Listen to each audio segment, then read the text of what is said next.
A paz do Senhor, lição de número 10, revista da editora Betel, amém? E aqui é a lição para ser ministrada em 3 de dezembro de 2023, quarto trimestre desse ano. Bom, e o tema da lição é: o verdadeiro discípulo glorifica a Deus. Esse é o tema da lição de número 10 da editora Betel.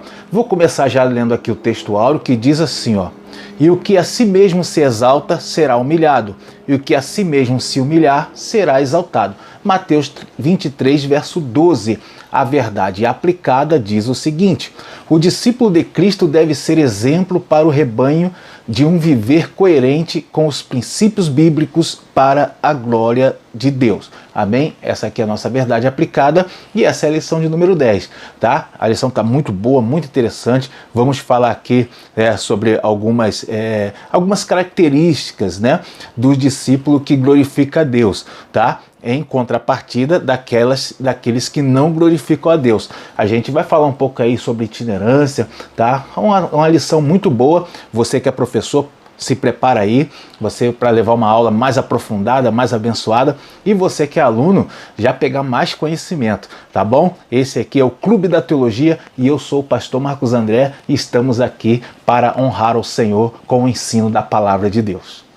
Introdução, vou ler aqui a introdução que diz o seguinte: ser todo-poderoso é a natureza de Deus, chamada de onipotência. Ao homem resta reconhecê-la e se submeter a ela. Não é errado um discípulo ter poder, desde que ele venha de Deus e sirva para sua glória e seu propósito.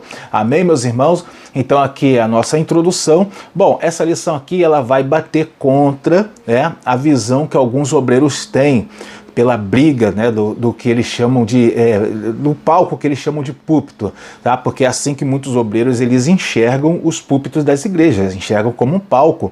Alguns fazem verdadeiras apresentações ali, tá? E a lição vai bater um pouco sobre isso aí, ela vai ir firme, tá? A ideia é a seguinte, irmãos, desde que começou aqui o século 21, né, onde nós estamos no momento, tá? Surgiram muitos pregadores estrelas, muitos cantores estrelas.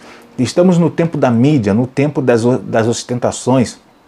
E aí muitos deles fazem da igreja uma verdadeira casa de shows. Essa é a realidade. Estamos falando aqui uma coisa que é muito real nos nossos dias, tá? E a lição ela vai bater contra isso daí, tá bom? O que acontece é que muitos desses que se fizeram estrelas, alguns se converteram de lá para cá, é verdade, tá? Outros não.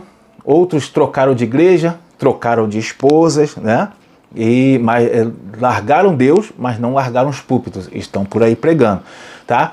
Nós vamos falar sobre isso daí, amém? Vai ficar na descrição desse vídeo aqui o link para você conhecer o nosso trabalho, o Clube da Teologia, o nosso blog, e conhecer meus livros publicados, além do subsídio que eu uso para fazer esse vídeo aqui, que está lá no nosso blog, no Clube da Teologia. Vai aí na descrição e você vai ver toda a forma de adquirir esse conteúdo. Deus abençoe a sua vida, deixa o seu like nesse vídeo, interaja conosco e vamos aqui nessa lição abençoada.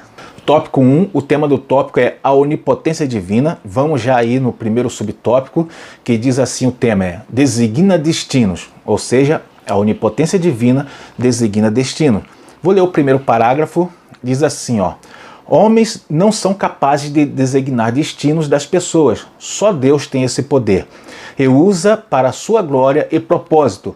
A maior mudança de destino foi quando Deus enviou seu Filho para salvar o homem do inferno.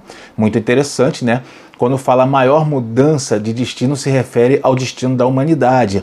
Por quê? Porque Jesus ele foi enviado para mudar o destino da humanidade, porque a humanidade estava destinada ao inferno. Desde a queda do homem, lá no Éden, a humanidade ela foi expulsa da presença de Deus, na pessoa de Adão, e aí toda a humanidade. Mas o Senhor, ele mudou o destino da humanidade quando enviou seu Filho amado. Muito legal isso daqui, né? Isso aí é para ser passado para os irmãos. A cruz de Cristo é a mudança do destino da humanidade. Vamos no próximo parágrafo.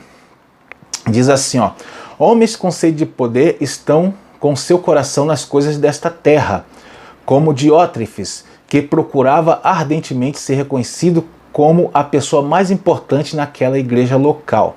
Bom, isso aí é verdade. Aqui eu vou passar um negócio para os irmãos interessante, preste bastante atenção. No nosso país, como na maioria dos países capitalistas, existe a possibilidade de uma ascensão de classe social. Ou seja, a pessoa está numa classe social mais inferior, mais baixa, e ela ascende de classe social pelo trabalho, aproveitando oportunidades, né, pelo estudo, tá bom? A pessoa tem como ascender, tem como mudar de uma classe para outra. Isso no nosso país. E o que acontece é que muitos, no desejo, no afã de mudar de classe social, acaba levando isso para dentro da obra de Deus. E muitos dos nossos irmãos, obreiros, buscam a mudança de classe, buscam ficar rico, e aí o que acontece? Atrapalham, prejudicam, né, profundamente a sua vida espiritual. A gente sabe pela palavra que não é errado ficar rico, e sabemos que é possível ficar rico e ser servo de Cristo, e ter uma vida espiritual no altar, tá bom? A gente vê isso pela Bíblia, tá? E o que acontece é que quem quer ficar rico tem que levar aos pés do Senhor, quer ascender de classe social, leve isso aos pés de Deus, tá? Não deixe a sua vida espiritual cair por terra. Vamos aqui no próximo tópico, subtópico, né? O próximo tópico diz assim o tema: promove a santidade, tá? Então vamos ler aqui esse primeiro parágrafo que diz assim: a santidade é um atributo comunicável de Deus. O atributo comunicável é aquele que Deus compartilha com o homem. Amor, bondade, santidade, entre outros. Parte deles é elencado por Paulo em Gálatas 5:22, como fruto do Espírito, tá? Então a gente vê que esses atributos comunicáveis são aqueles que se refere lá em Gênesis 1:26, aonde Deus nos faz a sua imagem e semelhança. Ele afirma que Deus fez o homem a sua imagem e semelhança. Quando Deus faz o homem a sua imagem e semelhança, significa que Deus colocou no homem atributos próprios dele, atributos pessoais, ou seja, esses atributos comunicáveis: amor, bondade, santidade, tá? Esses são os atributos, e muitos outros, tem vários, tá bom? Esses atributos estão na composição do ser humano, por isso o ser humano é a imagem e semelhança de Deus. Vamos aqui no próximo parágrafo, diz assim, ó: a santidade, ou seja, a separação do pecado exigida por Deus. Não se deve confundir santidade com religiosidade, sendo essa um esforço meramente humano e vão para alcançar o sagrado. Por meio do sangue de Jesus, todos são santificados. Amém? Tá? Então, a gente só se alcança, né, a santidade pelo sangue de Jesus. Só por causa do sangue de Jesus é que nós somos considerados santos considerados santos na obra de Deus. Bom, alguns eles se contentam, alguns irmãos, alguns obreiros, né? E a gente tem que bater essa tecla aqui. Alguns se contentam em manter uma aparência de santidade, sem buscá-la pelo sangue de Jesus. E aí o que acontece, né? Eles têm a aparência, eles criam assim uma máscara, e aí muitos vão na onda deles, acreditam que são santos, né? De fato, mas na verdade é só uma máscara, é só a aparência. A gente vai falar mais um pouquinho disso daqui mais à frente. Vamos aí no próximo subtópico, né? 1.3, o tema desse subtópico é: tem poder para exaltar. Muito interessante também. Vou ler o primeiro parágrafo que diz assim, ó: exaltar no original grego é hupso, que significa elevar às alturas, elevar ao extremo da opulência e prosperidade, elevar a dignidade, honra e felicidade. É uma ação divina que afeta a vida natural e espiritual. Tá? Muito interessante. Aqui Deus ele só eleva aqueles que não se consideram elevados. Ou seja, tem alguns servos, algumas pessoas que já se elevam, já se exaltam a si mesmo, né? E aí Deus não vai exaltar esse, porque eles já se acham exaltados, tá? Mas Deus ele vai sempre exaltar os humildes. Vamos ver como Pedro aconselha aqui no texto da referência. 1 Pedro 5, verso 5, diz assim, ó: semelhantemente vós jovens, sede sujeitos aos anciãos, e sede todos sujeitos uns aos outros, e revestível de humildade, porque Deus resiste aos soberbos, mas dá graça aos humildes. Sabe o que Pedro está falando aqui? Muito interessante, além do óbvio que está escrito, que Deus resiste aos soberbos e dá graça aos humildes. Pedro está falando que nós devemos ser humildes também uns para com os outros. Eu ser humilde para com o meu irmão. É isso que Pedro está falando. Olha como ele fala, ó: sede todos sujeitos uns aos outros, né? Eu tenho que valorizar o meu irmão, tenho que sujeitar também a ele, tá? Algo interessante é que aquele que se exalta, ele fica semelhante a Satanás, tá? Satanás, ele foi o primeiro a se exaltar, tá? Olha o que diz o texto de Isaías 14, verso 13. E tu dizias no teu coração: eu subirei ao céu acima das estrelas, exaltarei o meu trono, no monte da congregação me assentarei aos lados do norte. Olha que coisa terrível. Essa referência de Isaías é o que Satanás falou quando ele caiu, né? Quando ele pecou. A gente vê que o que aconteceu? Ele foi o primeiro soberbo. E hoje, onde ele está? Ele está no abismo, tá? E a gente vai entender o quê? Que não é bom se exaltar diante do Altíssimo, tá? Um exemplo é o que aconteceu com Satanás. Em termos práticos, meus irmãos, tudo que você for fazer, tudo que você fizer na obra de Deus, dê todo o crédito a Deus. Todo. Porque dele vem todas as coisas. Se você fez algo de bom, tem algum talento, é porque ele te concedeu isso, ele te deu saúde, ele te deu condições para isso. Amém? Tópico 2, o tema desse tópico é o verdadeiro poder. Vou ler o primeiro subtópico, né? 2.1, o tema é revela inteireza de coração. Ou seja, o verdadeiro poder revela inteireza de coração. Vou ler o primeiro parágrafo, que diz assim, ó: o coração do discipulador deve estar inteiramente voltado para o seu rebanho, que é cuidar do rebanho de Deus. Os religiosos estavam presos ao status de seus cargos e faziam questão de exibir. E o pior é que o amor deles estava nisso, tá? Então a gente vai ver que Pedro, ele recebe um chamado de Cristo, né? Jesus passa para Pedro um chamado e esse chamado passa para todos nós. Nós somos cuidadores do rebanho, tá? E a gente não pode ter no coração, tá, como eram os religiosos da época de Jesus, tá? A gente não pode ter no coração a primazia, querer se ostentar por estar acima dos demais. A gente não pode jamais ter isso no coração. Nós somos cuidadores, temos a incumbência como Pedro tinha, nós também temos, seja pastor, presidente, seja dirigente, seja obreiro auxiliar, pastor auxiliar, diácono, não importa, você está ligado diretamente ao cuidado do rebanho do Senhor. Jamais o crente, o obreiro que tem responsabilidade deve buscar glória para si. Olha como Jesus trata a questão em Mateus 23, o verso 6. Ó, e amam os primeiros lugares nas ceias e as primeiras cadeiras nas sinagogas. Jesus estava fazendo uma crítica aos religiosos da época dele. E isso passa para os dias de hoje, tá? Também quem busca os primeiros lugares, com certeza está enquadrado nessa reprimenda aqui de Jesus. Vamos ver aqui o próximo parágrafo, muito interessante, diz assim, ó: João serviu com amor e alertou que aquele que não ama não conhece a Deus, porque Deus é amor. Deus busca líderes segundo o seu coração. O que é ser líder segundo o coração de Deus? O que é ser segundo o coração de Deus? É ter os mesmos sentimentos de Deus. Isso é ser segundo o coração de Deus, tá?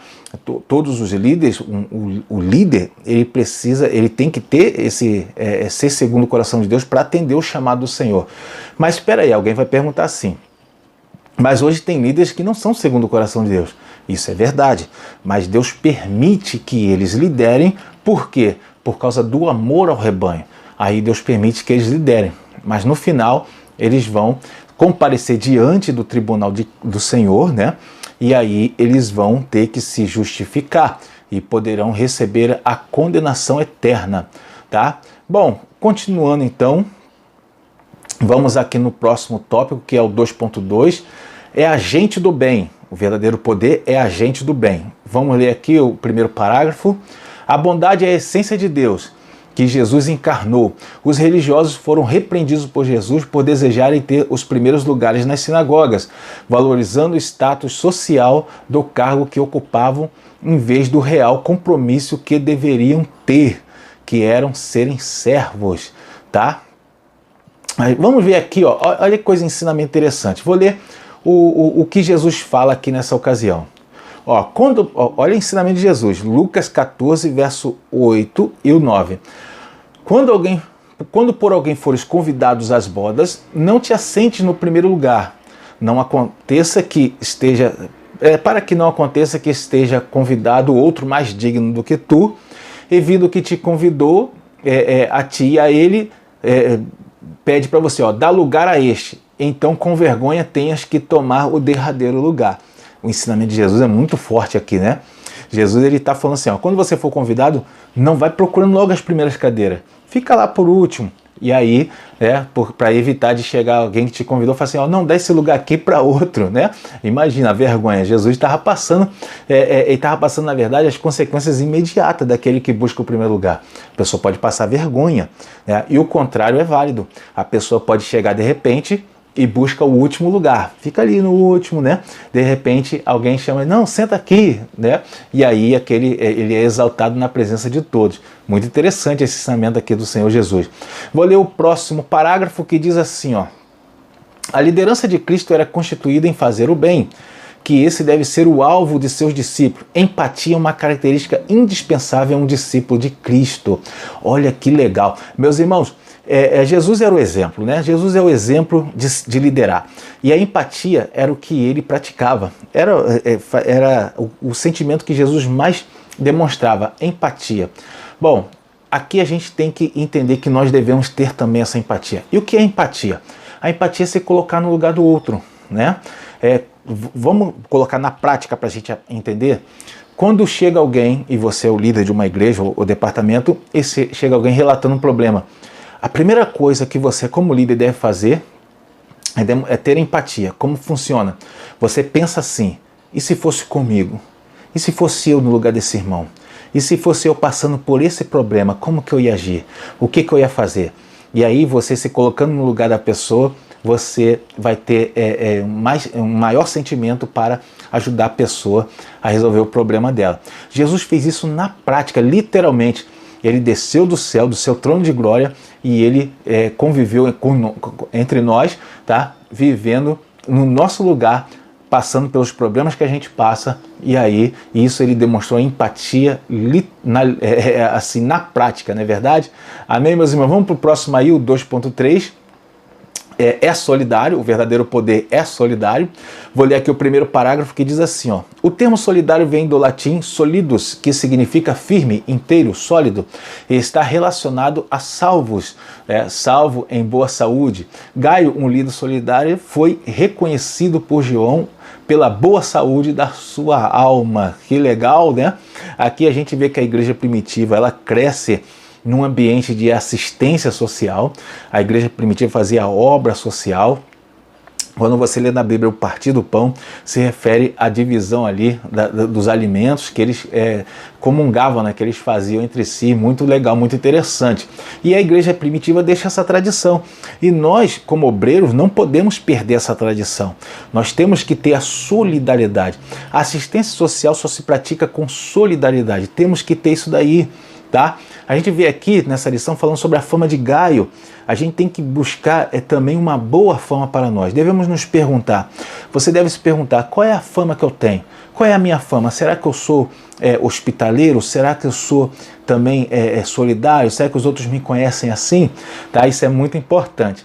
Eu vou ler o próximo parágrafo que diz assim, o verdadeiro discípulo é generoso, não age como os fariseus, que faziam para serem vistos por todos nas primeiras fileiras, mas sem ser reconhecido por servir solidariamente.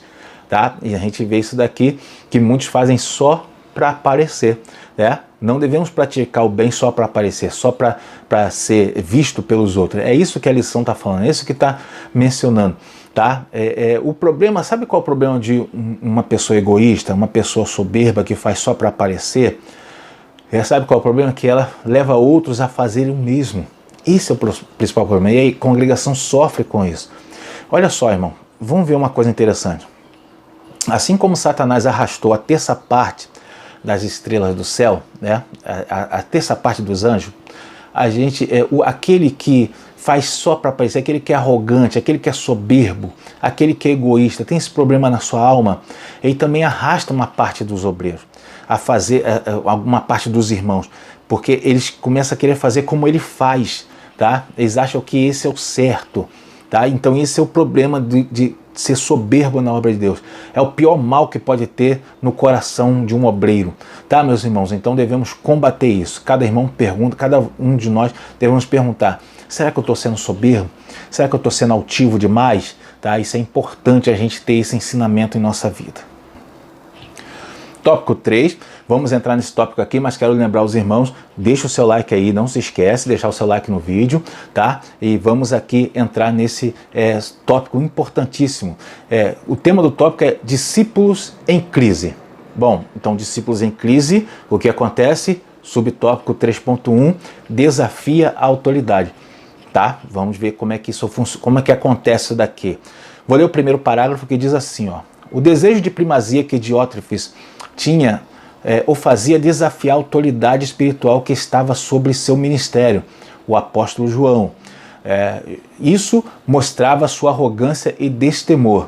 Jesus deixou claro que os religiosos adoravam ser chamados de rabi, termo que designava poder para o ensino e para conduzir outros, tá? Então, a gente vê que obreiros como Diótrefes, eles vão desafiar a autoridade, como ele desafiava de João, né? João, ele era uma lenda viva, como eu falei em aulas anteriores. Ele era o discípulo que andou com Jesus. João, ele andou com o sumo pastor, ele era reconhecido. E Diótrefes, ele buscava ter a primazia, então ele tentava neutralizar João. Olha que coisa terrível. A gente vê, irmãos, que muitos jovens hoje, na verdade, eles não querem ser obreiros, né? Isso é a realidade, uma realidade dos nossos dias. Muitos jovens não querem ser obreiros. Por quê? Porque ele vê muito nas igrejas os obreiros, as autoridades não serem reconhecidas. Eles veem isso acontecer. Obreiros que não reconhecem os seus dirigentes. Obreiros que não reconhecem os seus líderes. Tá? E o jovem que está na nossa igreja, os adolescentes, eles olham para aquilo ali, eles acham, eles veem os obreiros, aquelas lideranças, como apenas mais um.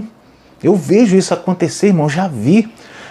Eles não, pessoas, jovens nas nossas igrejas que não respeitam as autoridades dos líderes. Por quê? Porque eles acham que é apenas mais um, irmão, e não é assim. Estão num cargo de honra, de liderança, de posição com o Senhor. Quando uma igreja valoriza os seus obreiros, as suas autoridades eclesiásticas, isso planta uma semente no coração dos jovens. Tá? A gente deve praticar isso na nossa igreja. Devemos praticar esse tipo de honra, de honraria para os nossos irmãos, para a gente plantar uma semente no coração da nossa juventude, tá? Para a gente ter mais jovens com desejo, com sonho de liderar, de ser obreiros na casa do Senhor. Vamos lá para o próximo parágrafo. O próximo parágrafo diz assim, ó: no coração desses religiosos havia o sentimento de superioridade, mas Jesus destacou que o maior teria que ser servo, um ensinamento oposto ao que aqueles mestres entendiam. Esses mesmos rabis desafiavam a autoridade de Jesus inúmeras vezes. Tá? A gente vai ver que eles eram muito influenciados pelo sentimento de poder. Irmãos, olha só, desde que a queda do homem, de lá para cá, a humanidade sofre essa influência. De lá para cá, isso acontece direto. Sempre que é colocado pessoas em posição hierárquica, sempre vai ter aquele que querem passar à frente. Isso é fato, tá? Seja numa empresa, seja numa cozinha de um restaurante, sempre que houver posições de auxiliar, de hierarquia, sempre há aqueles que querem passar à frente dos demais. Bom, só que Jesus, ele ensina o padrão do reino de Deus. Olha qual é o padrão do reino do Senhor. Marcos 10:43, mas entre vós não será assim. Antes, qualquer que entre vós quiser ser grande, será vosso serviçal. É o que Jesus está orientando. Quem quer ser grande no reino de Deus, tem que ser o servo de todos, tem que buscar servir aos demais. Tá? Vamos aqui, continuando para o subtópico 3.2, ignora a fonte da autoridade. Tá? Vou ler o primeiro parágrafo. Toda autoridade vem de Deus. Por essa razão, responde a ele sobre como desempenha se não der fruto, será cortada. Olha que interessante, irmão. quando ele está se referindo a ser cortado do povo de Deus, aqueles que não dão fruto. A questão é saber o que é dar fruto. Dar fruto, então vamos entender isso aqui, é produzir algo na obra de Deus. Isso é dar fruto. Seja almas, seja um pensamento, seja um sentimento, seja um departamento, o que você produz na obra de Deus é o fruto que você está deixando. E todo aquele que não dá fruto, então ele é cortado. Bom, a gente vê que aqui, vamos ver como é que é colocar na parábola que Jesus traz em Lucas 13, o verso 7, diz assim, ó: E disse ao vinhateiro: Eis que há 3 anos venho procurar fruto nessa figueira, e não acho. Corta, porque ocupa ainda a terra inutilmente. Tá? Então a gente vê na parábola que Jesus conta, né, que Jesus mostra, que o vinhateiro, que é o Senhor, quer dizer, o dono da obra, que é Deus, procura fruto na figueira, que somos nós.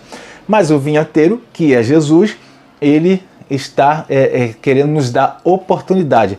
Olha como é que ele fala no verso 8 e 9. Olha que legal, que dá uma pregação isso aqui. Inclusive, eu já vou montar uma também.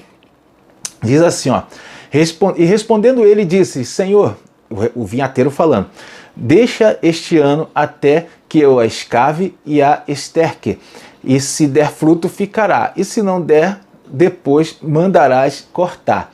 Ó, interessante, o vinhateiro querendo dar mais uma oportunidade para aquela figueira. Tá? Então a gente vê que o Senhor Jesus, ele busca nos dar oportunidade. Vamos ver como é que se conclui essa parábola. O próximo parágrafo fala assim, ó: Quem exerce autoridade eclesiástica sobre suas próprias regras está em pecado e precisa ser... Aí isso, ó, tá aqui, ó. Quem exerce autoridade eclesiástica sob suas próprias regras está em pecado e precisa se arrepender. Ó, precisa se arrepender. Por que ele precisa se arrepender? Porque o vinhateiro, que é Jesus, está dando oportunidade. Está dando oportunidade da pessoa dar frutos, tá bom? Mas só que precisa o quê? Mostrar arrependimento. Olha, no próximo subtópico, que é o fechamento aqui, tem uma lição importantíssima e você vai amar essa lição. Vamos passar para esse subtópico agora, 3.3, não serve de exemplo. Vamos lá. Aqui eu deixo esse subsídio lá no meu blog, tá? Para você, na descrição desse vídeo tem um link para você adquirir esse subsídio. Eu vou ler aqui o que a gente escreve lá, que é muito interessante. Ó, primeiro vamos ler o primeiro parágrafo do subtópico 3.3. O discípulo cujas atitudes e palavras não inspiram o rebanho de Deus não serve e é mau. Jesus disse que o discípulo deve ser julgado pelos seus frutos. Tá? Isso é Mateus 7, o verso 16.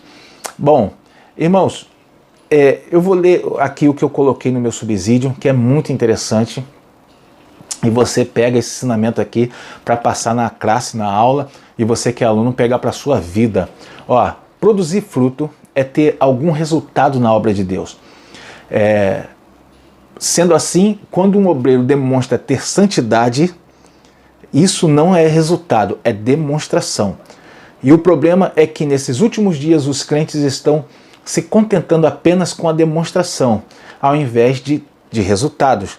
Agora, quando um jovem olha para a postura de um obreiro e se anima a proceder igual, então aí temos um resultado. Os resultados são produzidos bem mais pelos obreiros da igreja local do que pelos pregadores, cantores e dirigentes itinerantes. Ó, que coisa interessante, né? Então a gente vai ver que quando a gente demonstra ter santidade, não é fruto, é só a demonstração de santidade. E o problema é isso aqui que eu falei. Nesses dias atuais, muitos irmãos só se contentam com a demonstração. Aí convidam pregadores de fora, cantores, né, com renome, para eles demonstrarem ali no púlpito a sua santidade, demonstrarem o seu conhecimento, demonstrarem, né, a sua apresentação ali. E a igreja se alegra com aquilo, mas isso não produz fruto, é demonstração. O que produz fruto? Os obreiros da igreja local, demonstrando diariamente para o povo daquela igreja uma vida de santidade, uma vida de dedicação à obra de Deus, uma vida de sacrifício pela obra do Senhor. E aí isso sim produz fruto, porque semeia uma semente no coração da juventude, a juventude olha para aqueles irmãos e aí eles se animam a fazer a mesma coisa. Muito interessante isso daqui, né? Pregadores, cantores, dirigentes de campanha, itinerante, não produz fruto na nossa igreja. Eles apenas demonstram. E já aprendemos mais do que suficiente que a demonstração não serve para nada, só para fazer um show, um espetáculo, e aí as pessoas achar que aquele show, aquele espetáculo foi muito legal, mas não toma nenhuma atitude em relação àquilo. Tá, meus irmãos? Essa é a lição de número 10. Espero que você tenha gostado. Deixa o seu like aí na nossa lição, tá bom? Compartilhe esse conteúdo, comenta aí que eu vou responder a todos os comentários. Deus abençoe a sua vida. Até a próxima aula.